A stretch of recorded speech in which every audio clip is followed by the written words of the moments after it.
UP के बरेली में एक दिल दहला देने वाली खबर सामने आई है, जहां एक ही युवक पर कई महिलाओं के साथ घिनौनी हरकत करने की कोशिश और उनकी हत्या करने वाले साइको किलर को अरेस्ट करने में सफलता हासिल की है। जहां किलर ने माना है कि उसने कई महिलाओं की हत्या करी है। बरेली के थाना शाही क्षेत्र में पिछले 1 साल से लगातार 9 महिलाओं की हत्या के बाद पूरे इलाके में खौफ का माहौल बना था। महिलाएं घर से बाहर निकलने में डरने लगी थी, मगर अब 9 अगस्त को हत्यारे की गिरफ्तारी के बाद शायद इस खौफ का अंत हो गया है। बरेली पुलिस ने ऑपरेशन तलाश के जरिए साइको किलर को पकड़ लिया है, जिसने एक के बाद एक 6 महिलाओं को मौत की घाट उतार देने का गुनाह कबूल किया। इस गिरफ्तारी से क्षेत्र में थोड़ी राहत की सांस ली जा रही है, क्योंकि अब महिलाओं में सुरक्षा की भावना लौटने लगी है। पुलिस की इस कार्रवाई को क्षेत्र में काफी सराहना मिल रही है। इस खतरनाक हत्यारे को समय रहते पकड़े जाने से कई मासूम महिलाओं की जान बच गई है।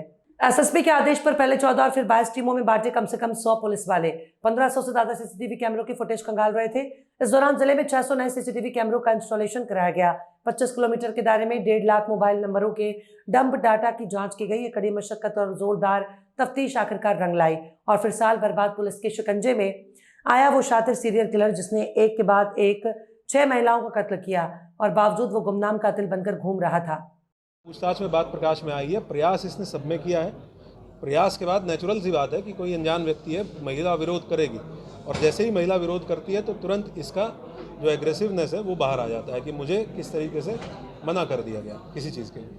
ये किसी भी चीज़ के लिए इसको अगर मना कर दिया जाता है तो ये एग्रेसिव हो जाता है और उसी एग्रेसिवनेस में फिर ये घटनाएं इसके द्वारा कारित की। जो घटनाएं हुई थी उस मामले में भी री-इन्वेस्टिगेशन होगा, क्योंकि इसका और उसका बिल्कुल मॉडल ऑपरेंडी से एक सा है। जी, जितनी घटनाएं जिसमें मॉडस ऑपरेंडी सेम है वो हमारी अंडर इन्वेस्टिगेशन है। ये भी अंडर इन्वेस्टिगेशन है।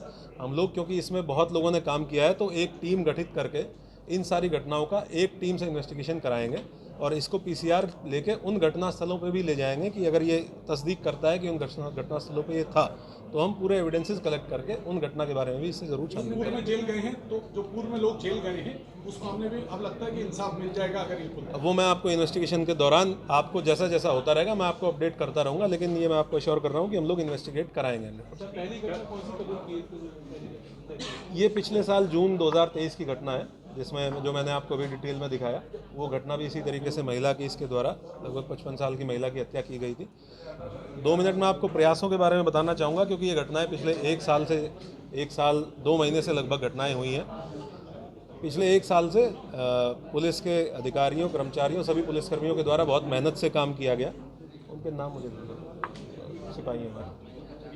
सीरियल किलर को गिरफ्तार किया है, किस तरह से घटनाओं को अंजाम देता था, कितनी घटनाएं इसने की हैं? जैसा कि आप सभी अवगत हैं कि वर्ष 2023 और इस वर्ष जुलाई 2024 में थाना शीशगढ़ और थाना शाही अंतर्गत कुल 6 महिलाओं की हत्याओं के केसेस दर्ज थे 302 आईपीसी के अंतर्गत, जिनका अनावरण नहीं हुआ था।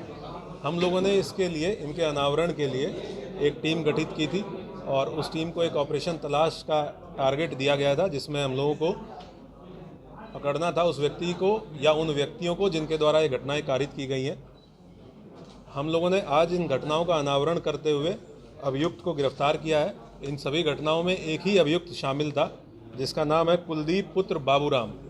कुलदीप पुत्र बाबूराम गांव बाकरगंज, थाना नवाबगंज, जनपद बरेली का ये रहने वाला है। इसकी उम्र लगभग 35 वर्ष है। इससे कल शाम को 6 बजे इसको गिरफ्तार किया गया है पुलिस के द्वारा। तब से लेकर अब तक इससे पूछताछ की गई है। पूछताछ में तथ्य प्रकाश में आए हैं कि इसके द्वारा ये 6 की 6 घटनाएं कारित की गई। इन 6 घटना स्थलों पे ये पुलिस को लेके गया है। इसके द्वारा एग्जैक्ट घटना स्थल दिखाया गया है कि किस जगह पे इसने घटना कारित की। घटना कारित करने का तरीका भी इसके द्वारा बताया गया है। उन सब की हम लोगों ने वीडियोग्राफी की है, जो कि एविडेंस के रूप में विवेचना के दौरान इस्तेमाल किया जाएगा। इसका जो पारिवारिक बैकग्राउंड है वो ये पता चला है कि इसके पिताजी की 2 शादियाँ हुई थी और जो इसकी सगी माँ थी उनके साथ इसके पिताजी के द्वारा मारपीट की जाती थी। कुछ समय ऐसा था जब इसकी सगी माँ और सौतेली माँ दोनों उसी घर में रहती थी। उस दौरान इसके पिताजी के द्वारा इसकी माँ के साथ मारपीट की गई, कई बार मारपीट की गई, जिसके लिए अपनी सौतेली माँ को दोषी मानता था। उसके बाद वर्ष 2014 में इसकी शादी हुई। इसका जो हिंसक नेचर था वो अपनी पत्नी के साथ भी जारी रहा और कई बार ऐसा हुआ कि ये हिंसक हुआ और इसने अपनी पत्नी के गले को भी दबाने का प्रयास किया। ये उनसे बातचीत में ये बात तस्दीक हुई है, जिसके फलस्वरूप इसकी पत्नी इसको कुछ साल बाद छोड़ के चली गई और उसके बाद महिलाओं के प्रति इसके दिमाग में द्वेष और कुंठा और अधिक बढ़ गई। जो पिछले 1 सवा साल में इसके द्वारा घटनाएं की गई हैं उसके बारे में इसके ये लगभग एक ही एरिया है जिसमें घटनाएं कारित हुई, 6 की 6 घटनाएं। वहीं पे 3 गांव हैं, उन 3 गांव में इसकी 2 गांव में इसकी बहनें हैं और एक गांव में इसके एक रिश्तेदार हैं।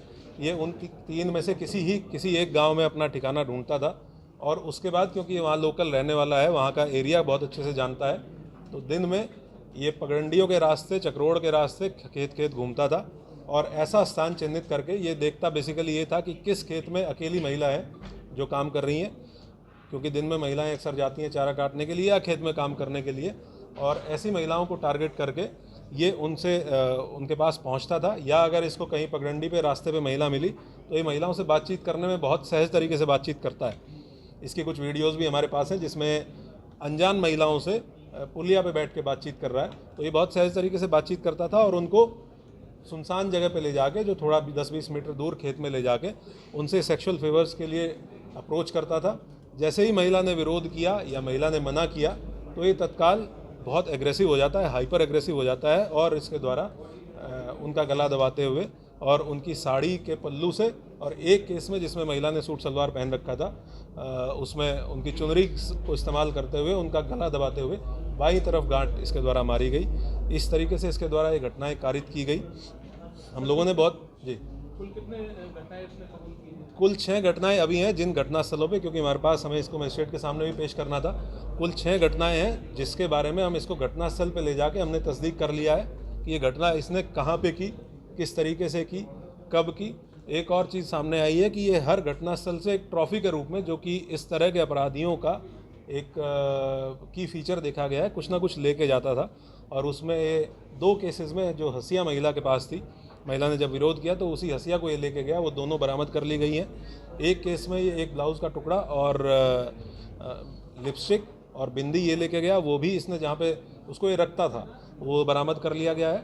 एक आधार कार्ड भी बरामद किया गया है। अभी हम लोग इससे और विस्तृत पूछताछ करेंगे। 3 और घटनाएं हैं जो सिमिलर मॉडस ऑपरेंडी के साथ हुई हैं, जिसमें पूर्व में जो वर्कआउट हो चुकी हैं, जिनमें कुछ लोग जेल गए थे, उसके बारे में इसको रिमांड पे लेके, पीसीआर पुलिस कस्टडी रिमांड पे लेके, क्योंकि जिस तरह का इसका मॉडस ऑपरेंडी है हम लोगों को बहुत विस्तृत रूप से इससे पूछताछ करने की आवश्यकता है, तो हम पीसीआर पे रिक्वेस्ट करके और तब इससे और डीपली पूछताछ की जाएगी और घटनास्थलों पे भी इसको लेके जाएंगे।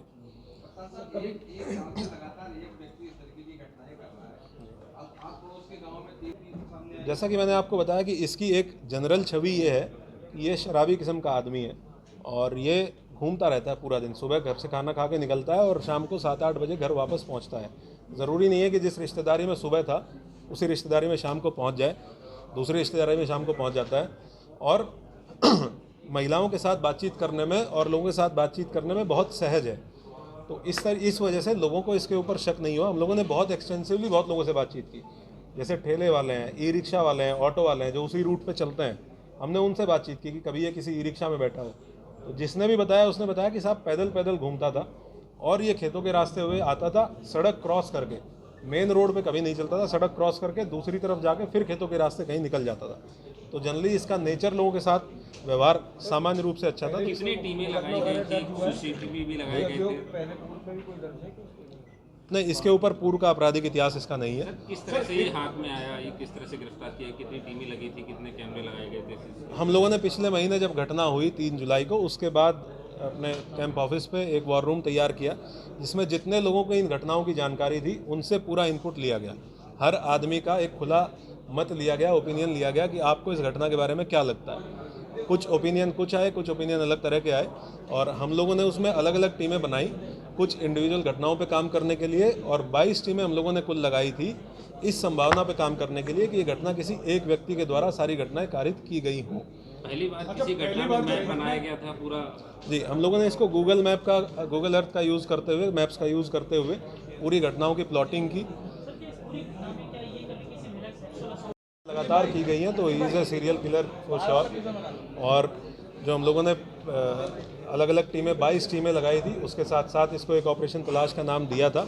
एक वॉर रूम तैयार किया गया, उसमें पूरा डेटा फीड किया गया, बहुत सारे चार्ट्स तैयार किए गए जिसमें पोस्टमार्टम रिपोर्टों का डिटेल में अध्ययन किया गया। एसपी साउथ, एसपी नॉर्थ साहब के द्वारा फॉरेंसिक जो एक्सपर्ट्स हैं उनसे भी बहुत सलाहें ली गई, उनके द्वारा जो इनपुट दिए गए। कुछ क्लिनिकल जो साइकोलॉजिस्ट होते हैं उनसे बातचीत की गई, उनके द्वारा काफ़ी इनपुट्स दिए गए।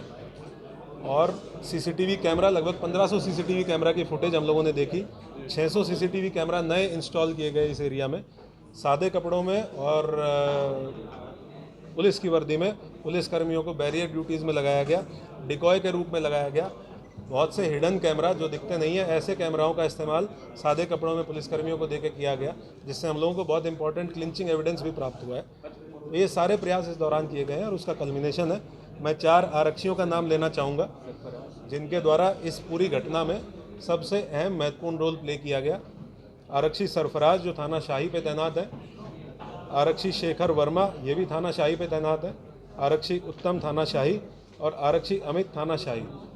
तो हम लोगों की जो कांस्टेबलरी है, जो हमारे आरक्षी हैं, ये हमारी पुलिसिंग की रीढ़ की हड्डी है और इन 4 पुलिसकर्मियों आरक्षियों द्वारा बहुत ही अत्यंत मेहनत करते हुए जो भी इनके पास इनपुट्स थे उनका इस्तेमाल करते हुए, लोकल इनके पास जो मुखबिरी थी उसका इस्तेमाल करते हुए इस पूरी घटना के अनावरण में ऐतिहासिक रोल इनके द्वारा प्ले किया गया। इसके लिए मेरे जो 25,000 रुपये का पुरस्कार मैं इनके लिए मैंने अनाउंस किया है और मैं मुख्यालय के लिए भी इसमें इनके लिए एक रिक्वेस्ट लेटर भेजूंगा कि इनको पुरस्कृत किया जाए। किसी घर में या किसी बिल्डिंग में घटनाएं नहीं हुई है, खेत में घटनाएं हुई है या खेत के नज़दीक सुनसान एरिया में घटनाएं हुई है। नंबर 2, सभी 45 से 65 के एज ग्रुप की महिलाएं थी। नंबर 3, जिस तरीके से मारा गया है वो कॉमन था। पोस्टमार्टम रिपोर्ट का जब हम लोगों ने अध्ययन किया तो कुछ छोटी छोटी चीज़ें कॉमन आई, जिससे हम लोगों को आइडिया लगा कि ये इनमें एक तारतम्य है घटनाओं में और हम इस संभावना पे काम कर सकते हैं कि ये घटना किसी एक व्यक्ति के द्वारा कारित की।